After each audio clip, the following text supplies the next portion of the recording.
Que alegria poder mais uma vez cultuar a Jesus com todos vocês. Que bom que você está aqui essa noite, que bom que você escolheu a rede para cultuar Jesus Cristo. E eu espero que Deus já estar falando ao seu coração desde o início desse culto. Nós temos um desejo muito grande de realizar um culto sempre para a glória de Deus, onde Jesus seja o centro. Esse culto não é para mim, não é para você, esse culto ele é para Jesus Cristo, para a glória de Deus. E eu espero que Deus possa falar ao seu coração, eu espero que Deus de maneira muito especial possa tocar em seu viver e que você possa ser agraciado pela palavra de Deus, pelo toque de Deus na sua vida. Querido, nós estamos estudando essa série, uma série na exposição de Juízes, graça e desgraça, e tem sido assim um tempo muito legal poder caminhar nesse livro e poder estudar o que Deus colocou para nós, o que Deus quer para nós através da sua palavra. Eu não sei se já aconteceu com você, de você entrar no estabelecimento, numa loja, e assim que chegar talvez perto do caixa, você vê um aviso muito grande escrito: sorria, você está sendo filmado. Já aconteceu com você isso? Óbvio que sim. Chegar no local, você vê aquela placona enorme, diz: sorria, você está sendo filmado. Eu não sei o que você faz, mas eu normalmente, quando eu vejo essa placa, minha primeira reação é parar, e eu começo a procurar a câmera, com meus olhos.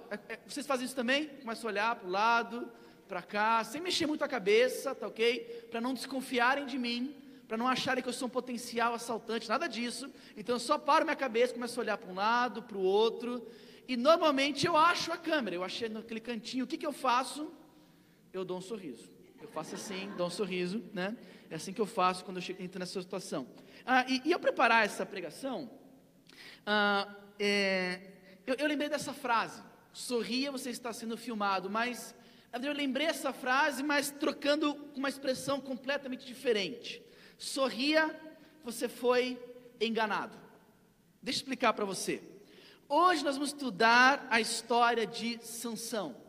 Nós começamos na semana passada a falar do nascimento de Sansão, Juízes capítulo 13. E queridos, estudar a história de Sansão essas últimas semanas foi assustador, pelo menos para mim. Sabe por quê? Porque eu não encontrei o Sansão que eu conhecia. Eu não encontrei aqui em Juízes capítulo 13, 14, 15 e 16 o Sansão que me ensinaram na classinha de crianças, quando eu era criança lá na igreja. Pela graça de Deus, eu cresci numa igreja cristã, meus pais eram cristãos, e eu aprendi desde pequenininho a história de Sansão. E eu lembrava de Sansão, é aquela história que as crianças gostam demais, aquele cara super poderoso, é talvez o juiz mais conhecido, é o juiz mais famoso, até porque ele é super forte, é o juiz que mais se parece verdadeiramente com um super-herói. E eu lembro de vibrar com Sansão, de querer ser Sansão. Eu lembro das classinhas onde eu saía forte, enchia aqui, né, às vezes o professor botava aquelas coisas embaixo da camisa, a gente ficar fortão assim, e saía forte da classinha que nem Sansão. Mas não me contaram. A sorte é que eu não lembro quem eram as professoras, tá ok? Não lembro, mas não me contaram desse Sansão aqui apresentado em Juízes. Não me contaram desse Sansão mulherengo, infantil, violento, impulsivo, egoísta. E se você, assim como eu, sorria, você foi enganado. Bom, nós estamos na reta final de Juízes, e Sansão ele vai ser o último juiz. E como nós vimos na semana passada, há uma quebra de paradigma aqui, até agora do perfil que era o livro que nós estávamos estudando. Por quê? Porque o livro de Juízes era o livro daquele ciclo. Lembra, vai colocar aqui, lembra do ciclo? O livro, ele tinha esse ciclo aí, muito bom. E esse era mais ou menos o padrão do livro de Juízes. Estão lembrados? O povo de Deus, o povo de Israel, que era o povo escolhido de Deus, decidia andar sem Deus. Eu sei, não faz sentido, mas acontece com eles e acontece com a gente também. Então o povo de Deus se propunha a andar sem Deus, se rebelava, andava fora da sua vontade, e começava então a sofrer as duras consequências de sua decisão. Por isso a desgraça do tema. Andar longe de Deus sempre termina em desgraça, tá bom? E quando o povo então, ele andava longe do Senhor, vivia em desgraça, Deus então permitia que uma outra nação viesse e subjugasse o seu povo rebelde. Então eles sofriam, Deus se irava, vinha outra nação, eles sofriam demais, e uma vez que estavam sofrendo muito, eles clamavam a Deus em arrependimento, é o ponto 4 aí.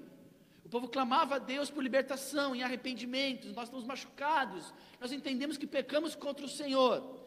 Então Deus levantava um juiz, um libertador, por isso é o nome do livro, Juízes. Juízes eram os homens, e temos uma mulher também, Débora, que Deus levantava como um libertador, como um salvador do seu povo, para tirar o povo daquela situação que eles mesmos se colocaram, tá bom? Então Deus levantava um juiz, e Deus capacitava esse juiz, esse libertador, ele libertava o povo, e depois o período de paz. Enquanto o juiz vivia, a paz vivia com ele, mas uma vez que o juiz morria, o que acontecia? O povo voltava a se rebelar e fazer tudo de novo. Mas aqui, já na parte final do livro, as coisas mudam. Não é mais tão simples assim. Por quê? Porque, em primeiro lugar, o povo não clama por arrependimento. Semana passada nós vimos o capítulo 13, e você vê que no capítulo 13, você vê o povo sendo dominado pelos filisteus, mas não há mais um clamor. O ponto 1, ponto 2, perfeitamente, ponto 3 também, mas não tem o ponto 4. O povo não está arrependido, e o povo não clama por livramento.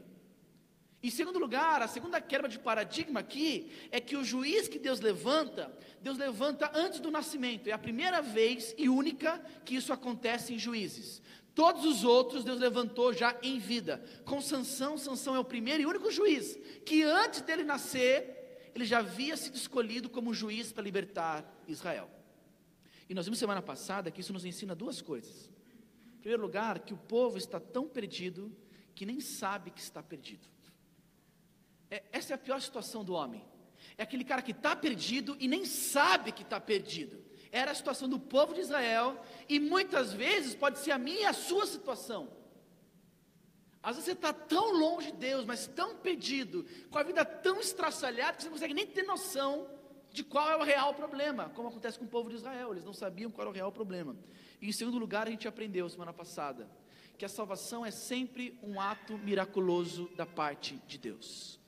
É sempre Deus que salva, é sempre Deus que transforma, é sempre Deus que dá um passo em direção ao homem.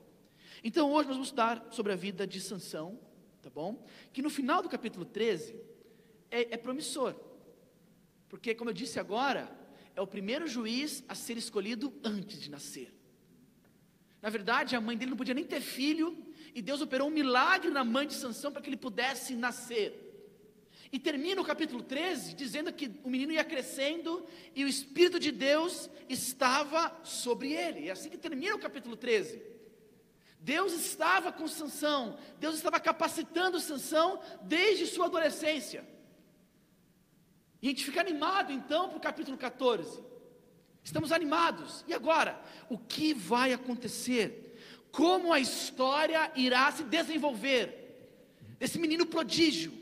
A expectativa é muito grande, mas infelizmente a decepção vai ser grande também.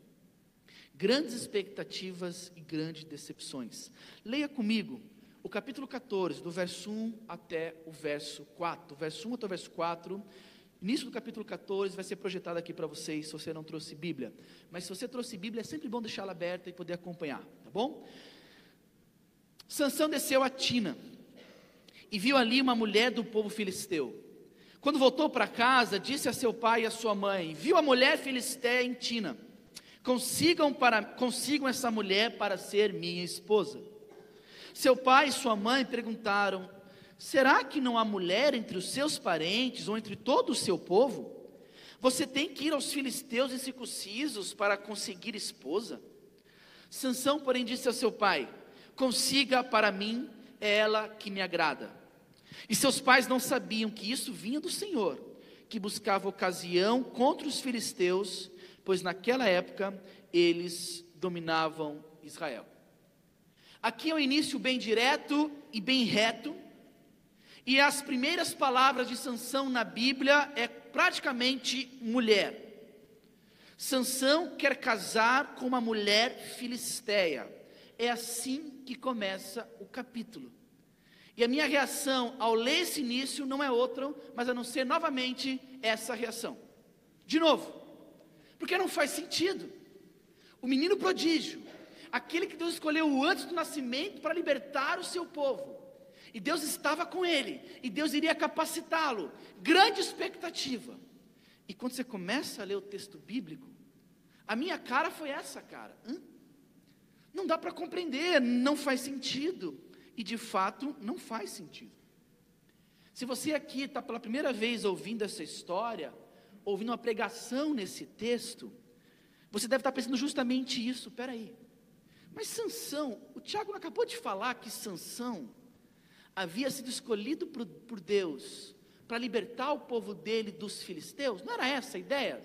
Sim, você ouviu certo, era isso mesmo. E como que a gente encontra aqui nas primeiras palavras do capítulo 14, Sansão querendo casar com alguém do povo inimigo? É isso mesmo? E a resposta sim, é isso mesmo. E logo nesse início, nós podemos aprender algumas informações muito importantes sobre Sansão, sobre Israel, sobre os filisteus e até mesmo sobre Deus, nesses 4 primeiros versos. Porque olha só, sobre Sansão, logo nesse início, quando nos é apresentado um Sansão já adulto, logo de cara apresenta que ele quer casar. A gente sempre ouviu, pelo menos eu sempre ouvi, que a força de Sansão era o seu cabelo, e que o raspar o seu cabelo seria a sua fraqueza. Não é isso mesmo? Mas não. Nós vamos aprender aqui que a força de Sansão não era o seu cabelo, nós vamos isso mais à frente. E vamos aprender também que a fraqueza dele não era perder a sua cabeleira, mas sua fraqueza era outra, era o seu próprio coração. A fraqueza de Sansão era o seu próprio coração. A fraqueza de Sansão era o famoso rabo de saia, como diz no bom português. Em primeiro lugar, a forma como ele trata os seus pais, como ele fala com os seus pais, já revela logo de cara um Sansão impulsivo e bruto. O linguajar, a forma como ele se dirige aos seus pais, não é um linguajar de respeito, não é um linguajar comum dos seus filhos para com seus pais naquele tempo. Mostra também aqui um Sansão insubmisso, porque na cultura daquele tempo os casamentos eram arranjados a partir dos pais, da vontade dos pais. Nas culturas antigas era muito comum e natural os pais arrumarem cônjuge para os seus filhos, mas não é isso que a gente vê aqui.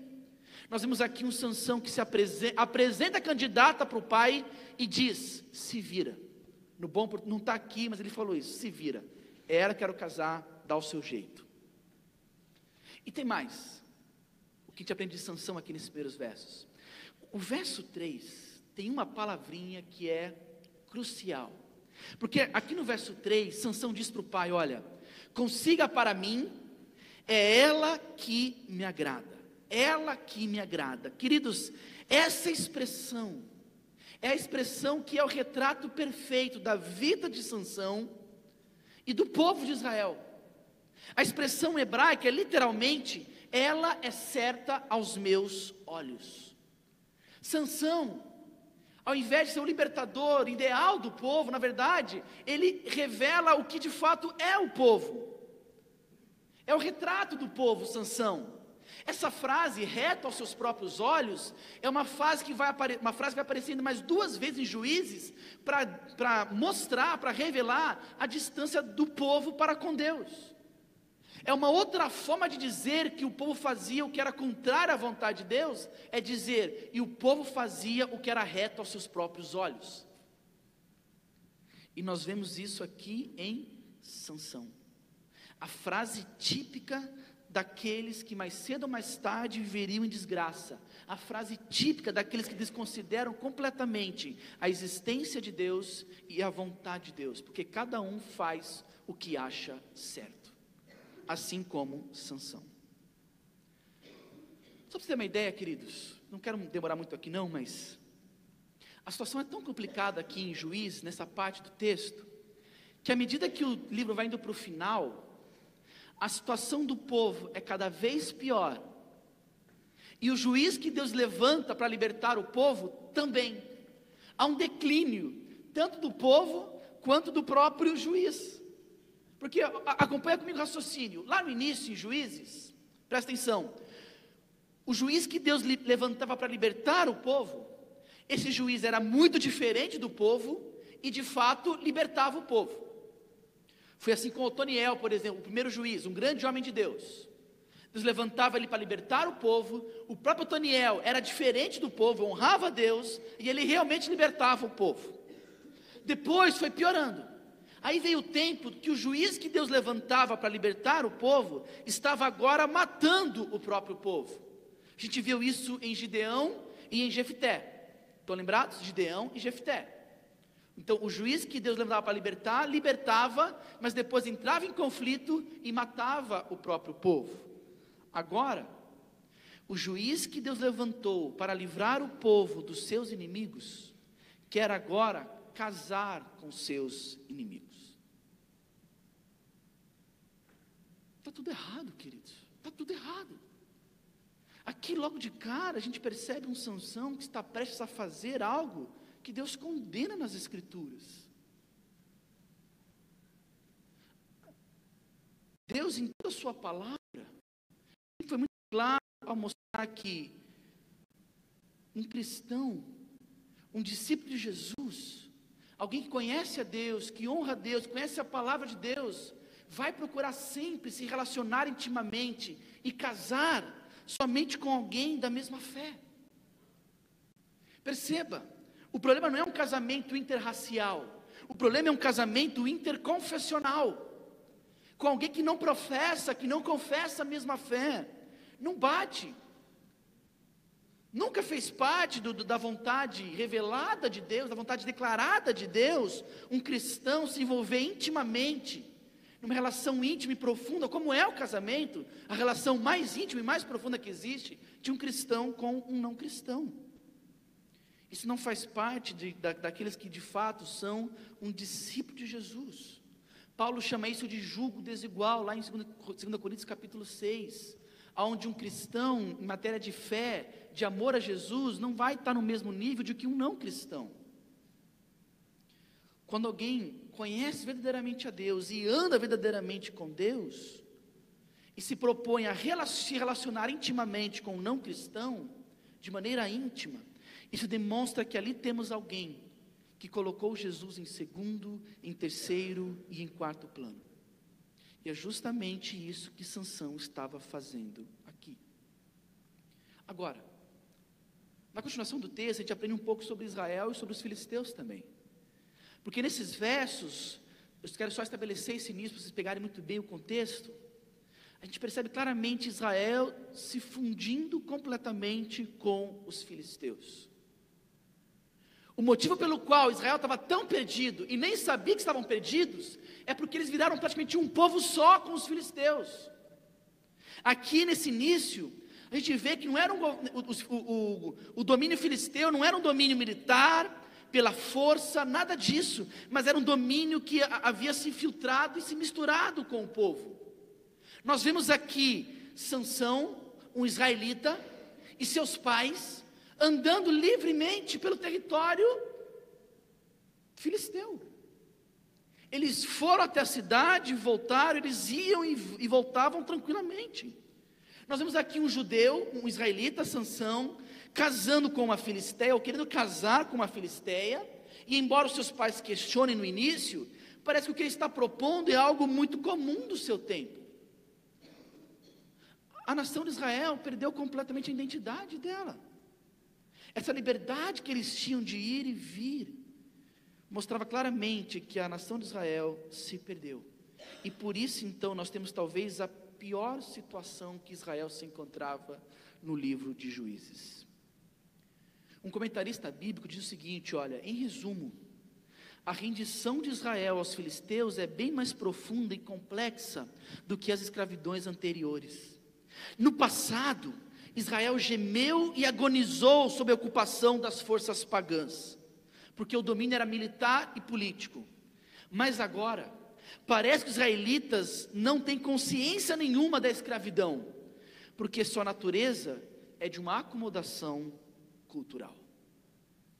A gente aprende nesses primeiros versos sobre a situação terrível do povo de Deus. mas também aprendemos sobre Deus. Queridos, o verso 4 certamente vai deixar eu e você bem intrigante aqui, porque o verso 4 nos mostra que Deus, olha que loucura, estava usando o pecado de Sansão para criar um conflito entre Israel e os filisteus. Bota para mim de novo o verso 4, consegue botar, Mário, o verso 4? É interessante esse verso, ele não só é interessante, mas como ele nos deixa meio grilados, porque olha o que diz o verso 4, ele deixa claro, obrigado, que os seus pais não sabiam que o desejo de Sansão casar com uma filisteia vinha do Senhor, que buscava ocasião contra os filisteus, pois naquela época eles dominavam Israel. Complicado, não? É difícil quando nós deparamos com passagens que mostram para a gente que Deus é soberano ao ponto de usar o pecado de alguém para cumprir os seus propósitos e desígnios. Mas é o que a gente está encontrando aqui. Aqui Deus vai usar a fraqueza de Sansão, Deus vai usar a fraqueza dele, que é a sua confraternização com os filisteus, a sua amizade com os filisteus, também o seu apetite sexual, o seu jugo desigual, o seu temperamento explosivo e vingativo. Deus vai usar tudo isso para provocar um confronto entre os dois povos. Nesses versos, Deus não só age apesar do nosso pecado, mas Ele age por meio do nosso pecado. Deus, Ele está usando todas as circunstâncias e situações para libertar o povo que Ele tanto ama. Realmente, nos coloca em crise, mas é o que acontece aqui. E talvez não era para a gente ficar tão em crise assim, até porque a nossa história de redenção aconteceu isso. Por exemplo, em Atos capítulo 2, versículo 23, o apóstolo Pedro, na sua pregação, olha o que ele afirma, que interessante. Falando o seguinte, falando sobre este homem Jesus. Jesus foi entregue por propósito determinado e pré-conhecimento de Deus, e vocês, falando para o povo judeu, com a ajuda de homens perversos, o mataram pregando na cruz. Pedro está dizendo, está afirmando que Deus usou as escolhas perversas de homens perversos para matar Jesus. Nós sabemos disso. A morte de Jesus foi injusta, mas Deus usou sim a injustiça daqueles homens, daqueles fariseus, daqueles mestres da lei perversos, que arquitetaram, que foram sujos para crucificarem Jesus, e Deus usou tudo isso para a nossa história de redenção. Deus usou essa maldade para que cumprisse seus propósitos redentores. E é isso que Ele faz com Sansão também. Deus vai usar todas as mancadas e furadas de Sansão para libertar o seu povo. Versículos 5, 6 e 7 de Juízes, desse capítulo, vai nos mostrar que ainda assim Deus estava com ele e sobre ele. Lê comigo, versículos 5, 6 e 7. Sansão foi para Timna com seu pai e sua mãe. Quando se aproximaram das vias de Timna, de repente um forte leão veio rugindo na direção dele. O Espírito do Senhor apossou-se de Sansão, e ele, sem nada nas mãos, rasgou o leão como se fosse um cabrito. Mas não contou nem ao pai, nem à mãe o que fizera. Então foi conversar com a mulher de quem gostava. Ainda assim, Deus estava abençoando e fortalecendo Sansão para cumprir com seus propósitos perfeitos.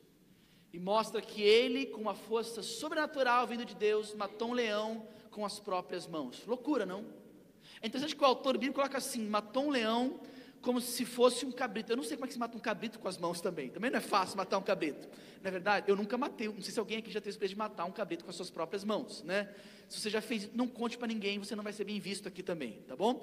Mas não é fácil também matar um cabrito, mas ainda assim, ele matou um leão com as suas próprias mãos, um sinal claro de que apesar de quem ele era, Deus ainda assim iria abençoar e cuidar de Sansão. Nesses próximos versos, queridos, existe um padrão a ser estudado, tá bom? Então preste atenção, porque esse padrão vai nos guiar em todo o capítulo 14 e 15, tá bom? E o padrão é o seguinte: Nós vamos ver que tem uma sequência lógica aqui sobre quem é Sansão.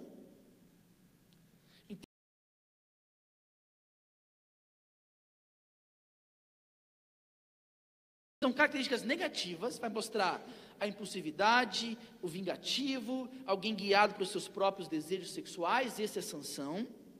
Vai mostrar quem é o povo, um povo praticamente indistinto dos filisteus, tá bom? E vai nos mostrar o que Deus está fazendo, libertando um povo que não merece ser libertado. Esse é o padrão dos próximos capítulos. Quem é Sansão, quem é o povo e quem é Deus, tá bom? Quem é Sansão, quem é o povo e quem é Deus. E esse roteiro, já na parte da metade já aqui, eles podem facilmente compor um roteiro da novela das 8. Tá, aqui não é 8, é 9 que passa. Não sei porque chama novela das 8, porque é 9 horas que passa, né? Eu não assisto, por favor, não me julguem, tá? Mas eu sei que é depois das 9. Mas facilmente, esses próximos versos que nós vamos ler aqui, poderia compor um roteiro da novela das 9. E não é do SBT, ou do SBT não, da Record, tá? Porque é da Viz, não é das bíblicas não, tá bom? É aquelas bem complicadas mesmo. Por quê?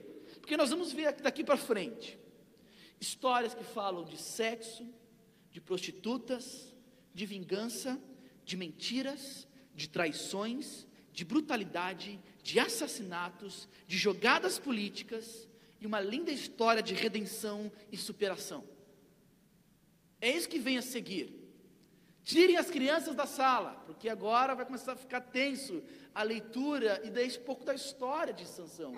Por isso, a minha frustração e surpresa ao estudar um pouco mais sobre a vida desse personagem. Vamos falar um pouquinho sobre o voto. Voto? Que voto? Leia comigo os versos 8 e o verso 9, tá bom? Verso 8 e verso 9. Diz assim, olha: algum tempo depois, quando voltou para casar-se com ela, Sansão saiu do caminho para olhar o cadáver do leão, e nele havia um enxame de abelhas e mel. Tirou o mel com as mãos e foi comendo pelo caminho. Quando voltou aos seus pais, repartiu com eles o mel, e eles também comeram, mas não lhes contou que tinha tirado o mel do cadáver do leão. Aqui nesses versos nós começamos a ver um Gideão desconsiderando completamente o voto que ele tinha com Deus. Lembra? Semana passada nós vimos o voto de Nazireu. O voto de Nazireu tinha 3 características. Estão lembrados quais eram? Ele não podia beber nenhum produto da videira, fosse vinho, suco de uva, tangue, nada com referência à uva, tá bom? Ele não poderia cortar o seu cabelo grandão, esse era Sansão, e ele não poderia tocar em nenhum cadáver, em nada que estivesse morto.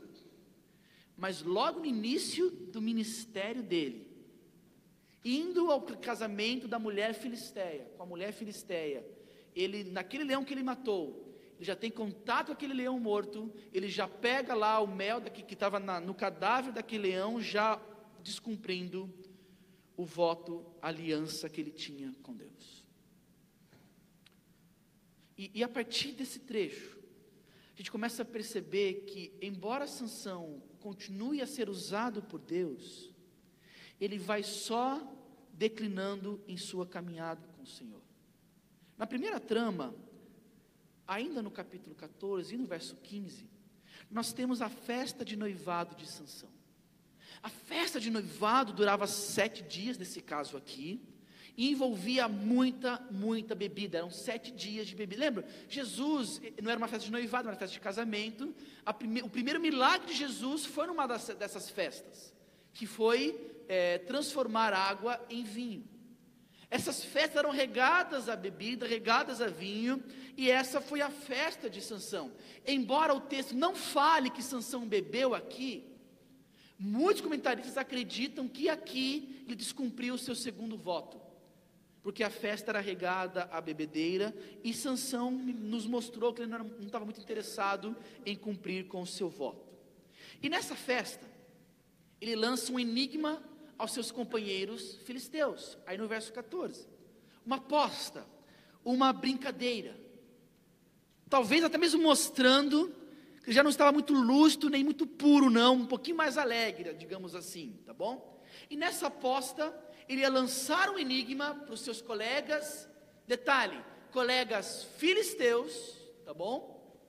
E a aposta era, se eles descobrissem o enigma, Sansão daria a eles 30 peças de roupa. E se eles não descobrissem, Sansão faria o seu enxoval, né, de casamento e ganharia as peças de roupa daqueles camaradas ali. Olha o verso 14. Olha o enigma. Verso 14. Do que come saiu a comida, e do que é forte saiu a doçura. Esse foi o enigma que ele colocou para aquele grupo. E sabe o que é interessante? Que a base dele formular esse enigma, essa charada, foi o descumprimento do voto dele para com Deus. É uma referência clara aqui ao leão e ao mel que ele tirou do leão, não é verdade? Então, aparentemente, a gente percebe aqui o distanciamento de Sansão para com Deus, porque ele faz do descumprimento do voto de Nazireu uma brincadeira entre amigos, um enigma, uma charada. E a história continua, acompanha comigo a partir do verso 14 até o verso 20. Durante 3 dias, do 14 ao 20, durante 3 dias, eles não conseguiram dar a resposta. Verso 14 até o verso 20, tá bom? Durante 3 dias, eles não conseguiram dar a resposta. No 4º dia, disseram à mulher de Sansão: convence o seu marido a explicar o enigma. Caso contrário, poremos fogo em você e na família de seu pai, e vocês morrerão. Você nos convidou para nos roubar? Olha que visitantes bacanas para a sua festa de noivado, né? Que te ameaçam a colocar fogo em você e na sua família. Olha que beleza, né? Muito amigos esses caras aqui. Então a mulher de Sansão, a noiva dele, implorou-lhe aos prantos: você me odeia, você não me ama, você deu ao meu povo um enigma, mas não me contou a resposta. Nem a meu pai, nem a minha mãe expliquei o enigma, respondeu ele. Por que deveria explicá-lo a você? Ela chorou durante o restante da semana da festa. Olha que loucura, que noivado legal. Ela chorou o noivado todo, tá bom? Por fim, no 7º dia, no último dia da festa do noivado, ele lhe contou, pois ela continuava a perturbá-lo. Ela, por sua vez, revelou o enigma ao seu povo. E antes do pôr do sol do 7º dia, os homens da cidade vieram lhe dizer: o que é mais doce que o mel? E o que é mais forte que o leão? Eles desvendaram então o enigma. E Sansão lhes disse: se vocês não tivessem arado com a minha novilha, não teriam solucionado o meu enigma. Então o Espírito do Senhor apossou-se de Sansão. Ele desceu a Ascalon, uma cidade filisteia, matou 30 homens, pegou suas roupas e as deu aos que tinham explicado o enigma. Depois, enfurecido, foi para a casa de seu pai. E a mulher de Sansão foi dada ao amigo, muito amigo esse também, que tinha sido o acompanhante dele no casamento. Que história maluca, não? A família da noiva de Sansão é ameaçada então pelos filisteus. Ela pressiona Sansão, ela faz chantagem emocional com Sansão. Sansão conta a resposta ao enigma. Então a gente vê aqui um Sansão que resiste a tudo, menos, mais uma vez, a um rabo de saia, tá bom? E essa é a primeira vez que ele vai se deixar ser levado pela lábia de uma mulher. Isso vai acontecer depois lá na frente, tá bom? E ela traz Sansão. É uma história de traição aqui. Ela traz Sansão, ela conta a resposta aos filisteus, e os caras então contam a charada.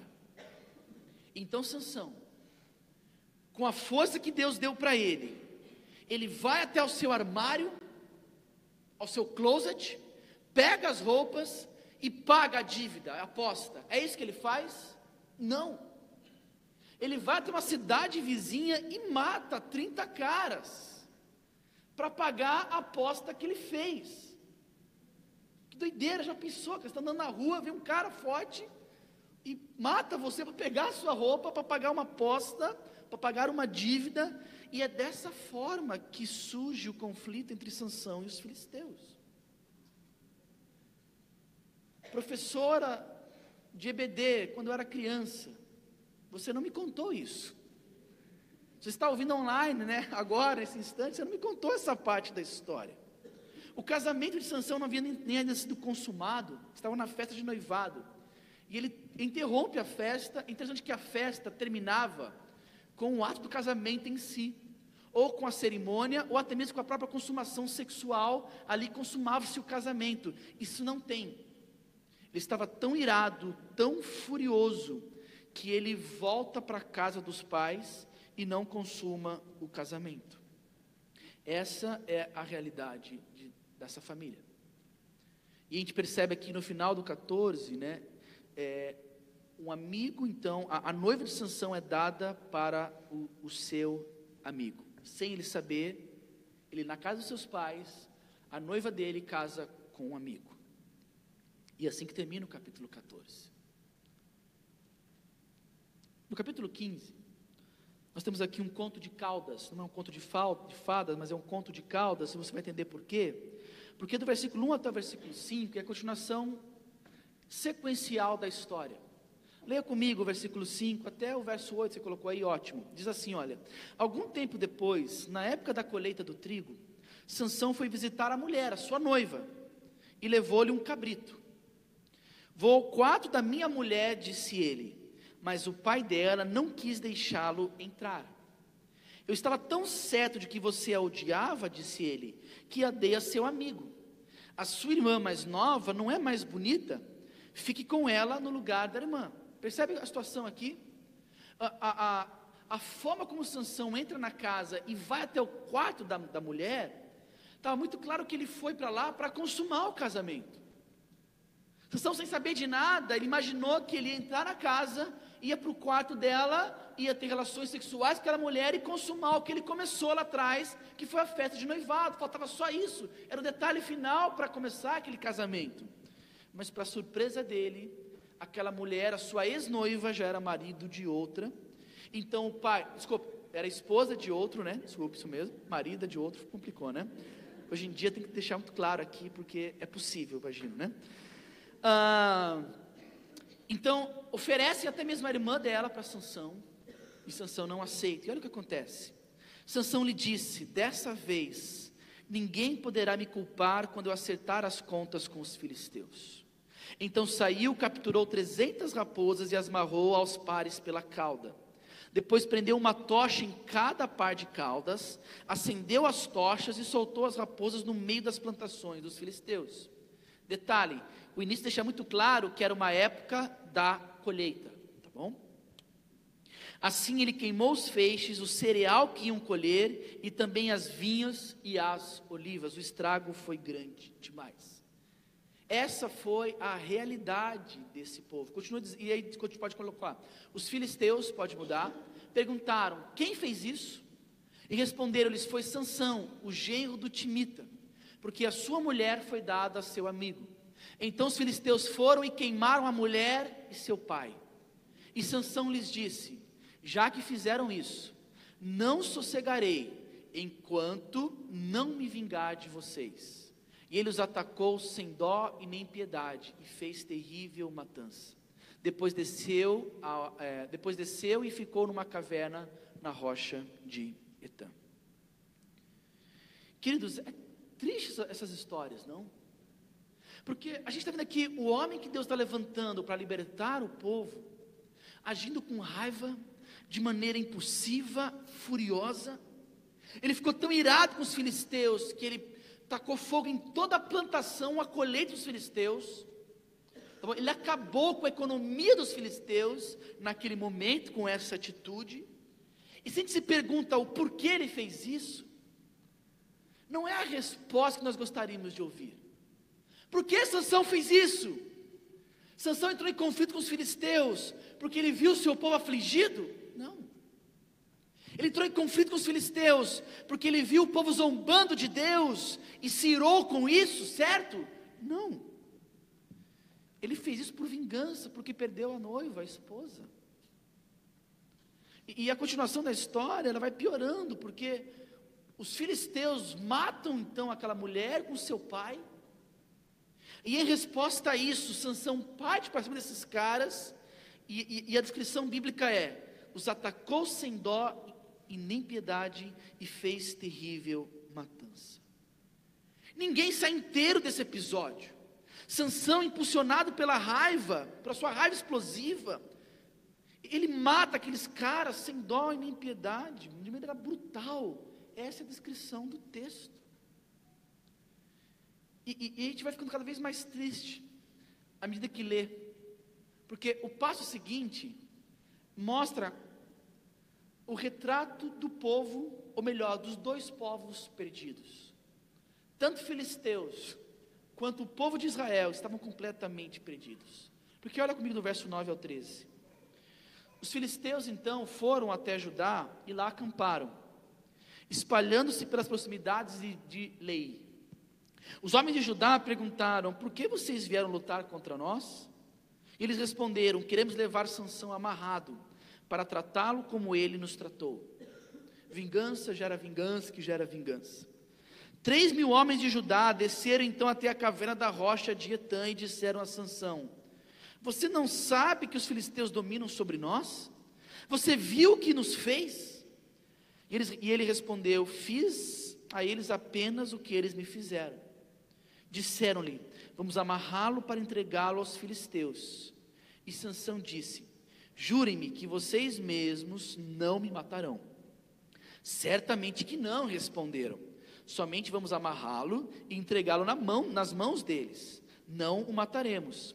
E o prenderam com 2 cordas novas e o fizeram sair da rocha. De maneira muito triste, queridos, nós somos surpreendidos aqui, porque a tribo de Judá, detalhe, tá? A tribo de Judá era uma das 12 tribos de Israel. Estamos falando do povo de Deus, tá bom? A tribo de Judá. Eles vão atrás de Sansão para entregá-lo nas mãos dos filisteus. Está muito claro para nós aqui a completa acomodação do povo com aquela situação. Os israelitas se acostumaram tanto, quando eles veem os soldados filisteus, eles se assustam e perguntam: vocês estão fazendo o que aqui? O que está pegando? Quer lutar contra a gente? Mas por quê? Nos damos tão bem, está tão boa a nossa relação, o que está pegando? Eles não compreendem aquele bando de filisteus ali no território de Judá. A tribo de Judá vivia tão concentrada em manter a paz com os filisteus, que eles não faziam a mínima ideia de que Deus havia levantado um juiz para libertá-los. Loucura, não? Eles estavam tão perdidos e tão acomodados em sua perdição, tão acomodados em sua desgraça, que eles nem perceberam que Deus havia levantado um juiz para livrá-los das mãos dos filisteus. Pelo contrário, você pega o povo de Deus ajudando os seus inimigos a capturar o juiz da parte de Deus. Esse é o retrato perfeito do mundanismo. Queridos, mundanismo é quando os valores contrários a Deus tomam conta do povo de Deus, de forma que o povo de Deus nem percebe a situação que ele se encontra. Preste muita atenção, já estou terminando, mas preste muita atenção. Paz sem Deus é uma falsa paz. Alegria sem Deus é uma falsa alegria. Esperança sem Deus é uma falsa esperança. Mas o mundanismo mexe com a sua cabeça para que você vá buscar essas coisas que não em Deus. E o pior, o mundanismo faz você até mesmo rejeitar o Salvador que te oferece, o Salvador que Deus te oferece. A tribo de Judá, embora fosse povo de Deus, preferia viver em paz com o mundo, preferia viver em paz e adorar os falsos deuses, do que viver a liberdade de adorar o Deus verdadeiro. O povo de Israel preferiu destruir o libertador a se arriscar num confronto com os filisteus, a se arriscar num confronto com o mundo. Essa é a dura realidade. E esses textos, passagens como essa, são grandes alertas para nós, povo de Deus. Porque sem perceber, no meio da própria igreja, a gente percebe o mundanismo tomando conta, e mexendo com os nossos valores, e mexendo com nossas rotinas, e mexendo com nossos conceitos de sucesso, e vai mexendo, e vai modificando, e sem perceber, como a tribo de Judá, nós passamos a rejeitar a Deus, a sua vontade, passamos a rejeitar até mesmo a própria salvação que vem do nosso Deus, em prol de algo que não vale a pena. E ainda já na reta final, ao prender Sansão, tem esse diálogo cômico que nós vimos aqui. Sansão pergunta para a tribo de Judá, para aqueles homens: vocês vão me matar? Não, claro que não. A gente só vai te amarrar e te entregar para eles te matarem. A gente não, é óbvio, claro que não. Você é nosso irmão. Seria como se não fosse trágico, não? A gente só vai amarrar teus braços, te entregar para os filisteus, para que eles botem fogo em você e te matem. Mas nós, é óbvio que nós vamos matar você. Você é o nosso irmão. E eles entregam. E a continuação da história diz, versos 14 e 15: quando chegando a Leí, os filisteus foram ao encontro dele aos gritos. É forte essa parte, aos gritos. Os caras estavam irados. Eles perderam toda a economia deles num dia. Toda a plantação, toda a colheita, tudo foi destruído por... Os caras estavam irados, revoltados. Aos gritos eles foram encontrar com Sansão. Mas o Espírito do Senhor apossou-se dele. As cordas em seus braços se tornaram como fibra de linho queimada, e os laços caíram de suas mãos. Encontrando uma carcaça de um jumento, pegou a queixada e com ela matou 1000 homens. Sansão se liberta das cordas, e ele encontra o quê para matar aqueles caras? Uma queixada de jumento, descumprindo mais uma vez o seu voto de nazireu. Mas ele pega aquela queixada do jumento, e ele mata todos aqueles homens naquele lugar. Já terminando o capítulo, uma vez que ele termina de matar aqueles 1000 homens, é a primeira vez que a gente encontra um diálogo de Sansão com Deus. O verso 18 até o verso 20, é a primeira vez que Sansão conversa com Deus em toda essa sua trajetória.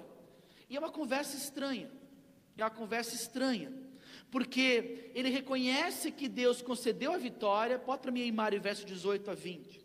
Ele reconhece que Deus deu a vitória a ele, por um lado, mas por outro lado ele começa a exigir de Deus, para que Deus continue a sustentá-lo e a prover água e tudo mais. Olha o que diz, olha: Sansão estava com muita sede e clamou ao Senhor: deste pela mão do teu servo esta grande vitória.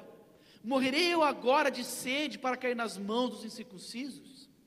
Deus então abriu a rocha que há em Leí, e dela saiu água. Sansão bebeu, e as suas forças voltaram, e ele redobrou o ânimo. Por esse motivo, essa fonte foi chamada de En-Rancoré, e ainda está lá em Leí.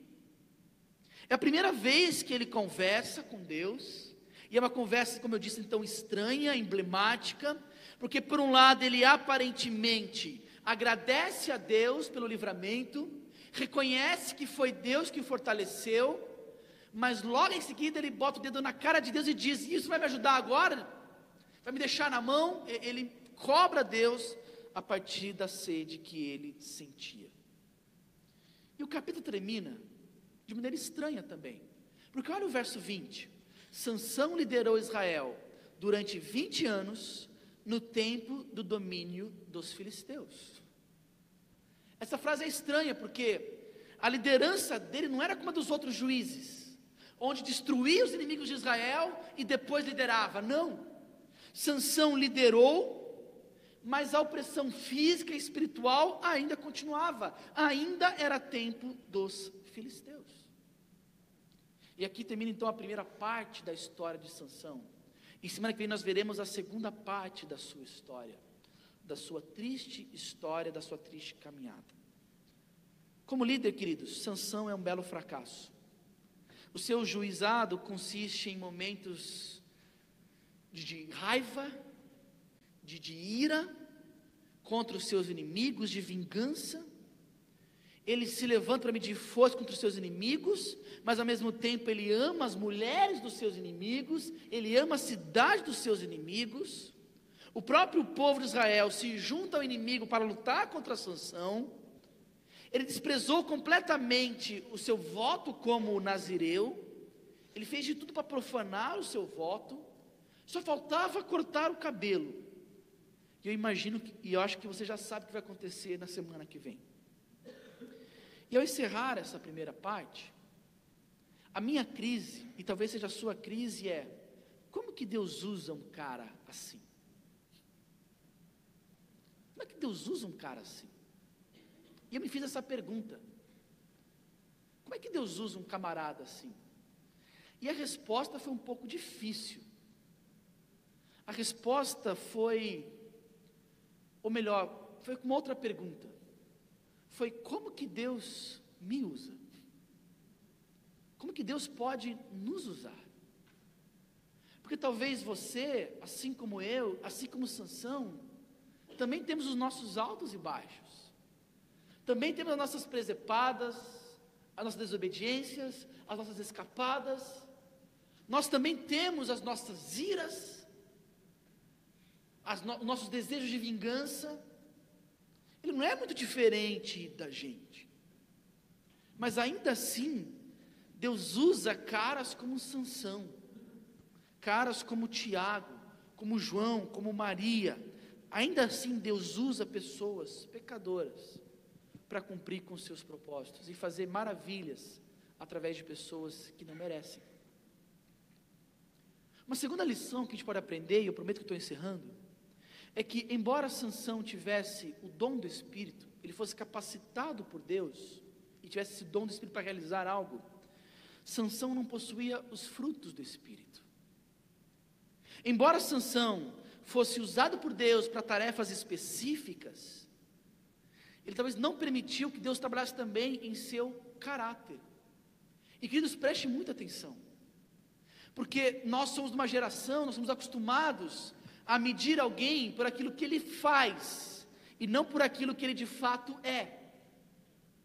Nós muitas vezes avaliamos igrejas por aquilo que elas produzem, mas não necessariamente por aquilo que elas de fato são.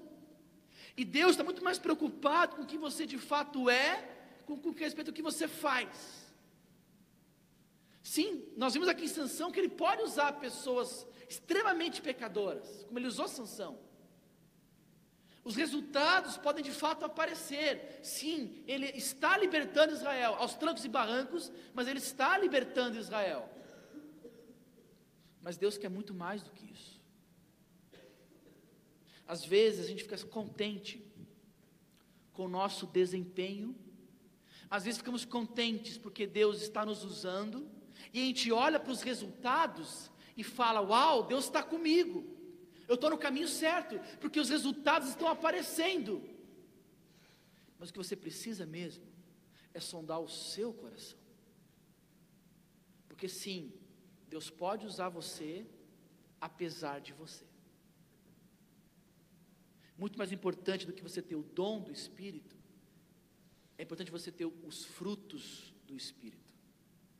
Uma vida de paz, de amor, de longanimidade, de amor e de honra ao Senhor. Não é porque as coisas estão funcionando, não é porque as coisas estão dando certo, é que Deus está realmente alegre e satisfeito com você. Você precisa repensar isso. E para encerrar, a história de Sansão nos lembra que a Bíblia tem somente um super-homem, só tem somente um super-herói, e não é Sansão, é Jesus Cristo. Nós vamos ver na semana que vem como que a vida de Sansão, ainda que aos trancos e barrancos, aponta para Jesus. E nós vamos ver como que essa história está nos mostrando o tempo todo, de como que Deus nos ama, apesar de nós, e como que Deus salva um povo que está tão perdido, como que Deus teve que usar um juiz que estava quase tão perdido quanto o povo, mas que ainda assim demonstra a graça e o amor de Deus em nos salvar, em nos restaurar, em mudar completamente a nossa história. Meu desejo, a minha oração para com esse estudo, para com essa história, que você não olhe e fale assim: uau, o que eu tenho que fazer para ser como Sansão? Você já viu que não pode ser esse o final dessa pregação. Não é seja como Sansão, por favor, não. Mas abra os seus olhos para essa maravilhosa graça de Deus, a usar Sansão para resgatar um povo que nem merecia ser resgatado. Essa é a nossa história, essa é a sua história, essa é a minha história. Abra o seu coração para essa mensagem de um Deus de graça, de um Deus de amor, que te salvou apesar de você, de um Deus que talvez tenha conduzido a sua história, e tenha usado até mesmo os seus erros, os seus tropeços, os seus pecados, para te conduzir aqui, para você ser confrontado pelo amor e pela graça dEle, e para que você possa se render ao seu trono de graça. Abaixa a cabeça e fecha os teus olhos, vamos orar. Senhor, por favor, Deus, dirige os nossos passos, por favor, Deus, fale ao nosso coração. Por favor, Deus, abre os nossos olhos para perceber que nós somos sim como a nação de Israel, que nós somos sim muitas vezes como Sansão, e que precisamos desesperadamente do Senhor. Deus, continua a usar todas as circunstâncias para nos levar até um ponto onde possamos nos encontrar sendo confrontados pelo nosso pecado, onde possamos nos encontrar, Deus, confrontados pelos nossos erros, pelas nossas falhas, confrontados pela nossa pedição, e ao ser confrontados com essa realidade, para que possamos ter nossos olhos abertos pelo Senhor, para perceber a sua maravilhosa graça e seu maravilhoso amor, em salvar pessoas como eu, que jamais merecia ser salvo. Faz isso, Deus, para que esses estudos possam nos conduzir ao teu trono de graça, para que à medida que a gente for confrontado com os nossos pecados, possamos também ser confrontados pelo teu amor e pela tua aceitação em Cristo Jesus. Esse é o nosso desejo, Senhor, essa é a nossa oração. Em nome de Jesus que nós oramos ao Senhor. Amém.